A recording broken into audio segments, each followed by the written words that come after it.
Good morning. This video is on the economic performance of India in the past 2 years and why is it slowing down. India's growth India's growth slowed to its lowest pace in 6 years and is projected to grow below 5% as per IMF in 2019-2020. But why is India's growth slowing down? At first, India's growth slowdown is structural and not cyclical. A structural slowdown is because of the policies of the government, and cyclical slowdown is basically a slowdown like there is a monsoon cycle and there is impact on agricultural growth or agriculture produce due to anomaly in monsoon. But India's growth is now is it's a structural growth. It's a structural slowdown. So why it is happening is due to the lack of reforms by the government. There are other factors which led to this slowdown, such as demonetization and goods and services tax implementation. Demonetization before the implementation of demonetization, India's economy was already tumbling, and the implementation of demonetization made it more worse. And goods and services tax made is basically it's good for in the long run for the businesses and for the government or and for the economy in the long run, but the implementation of goods and services tax in the recent months has not been very good by the government and it's not well managed at all. This affected implementation of GST affected medium and small enterprises, and it lowered the demand for the products. Both of these factors, demonetization and GST, added to the lowering of the demand in the recent years.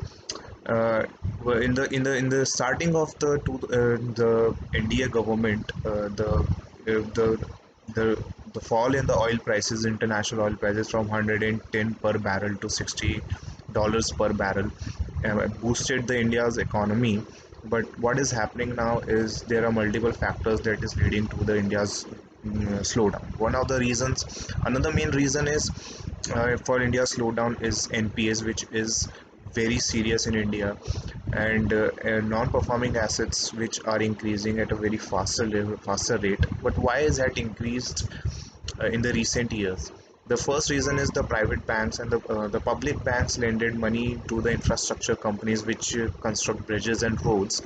They and the NBFCs, which play on a higher risk part and which are less regulated by the government, they lended money to the real estate companies, and both of these companies and corporates, they have not been able to repay their loans. This has added to India's growth. India's has added to the India's slowing of the growth. And there are other main reasons is the government cannot spend much more for bailing out these banks. They cannot spend more without breaking the fiscal deficit barrier. And due to these bad banks are reluctant in providing more loans to the other businesses, entrepreneurs, and the businesses who are willing to expand further. And for the past few years, there have been macroeconomic factors as well which are very stable in this government, such as inflation is very much under control, reserves are very healthy, and the import is very much controlled. But the inflation, which is very much under control, it has led to the lowering of the food prices, and lower food prices for such long period means lower income for the farmers, which has further reduced their purchasing power. So there is also reduction in purchasing power in rural areas.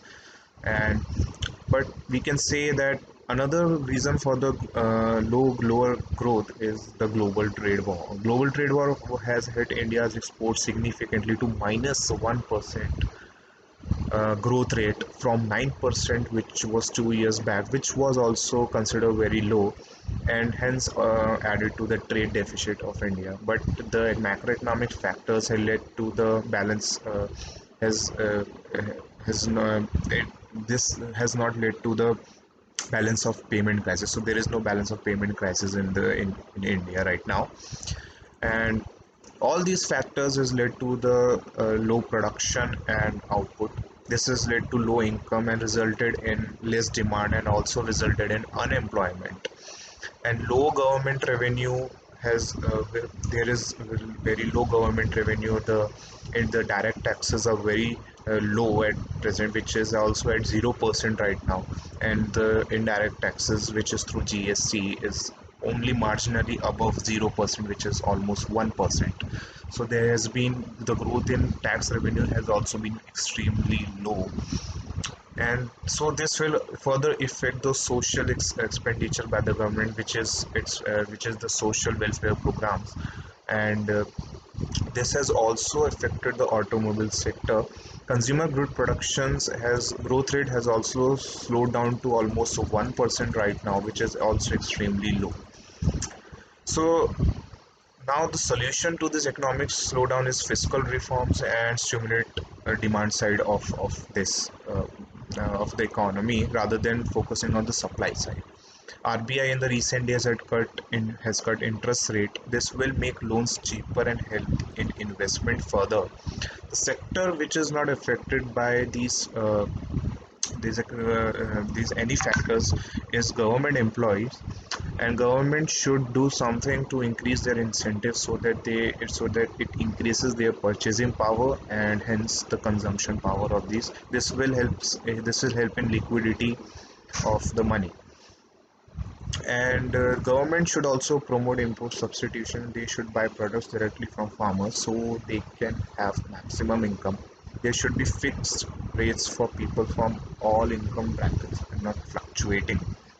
Import duty should also be eased to promote investment, and also should solve NPA crisis as early as possible by increasing more vigilance and regulations for the NBFC sector.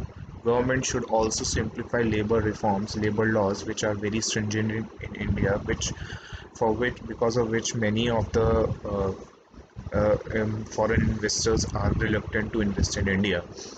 Most of the people argue that stock prices or the stock market is a very good indicator of the growth economy or the economy of the country, but uh, uh, this is the last point that I would like to point out, that stock market or the share market only indicates the sentiments of the people and not the actual growth performance of the economy. Thank you very much.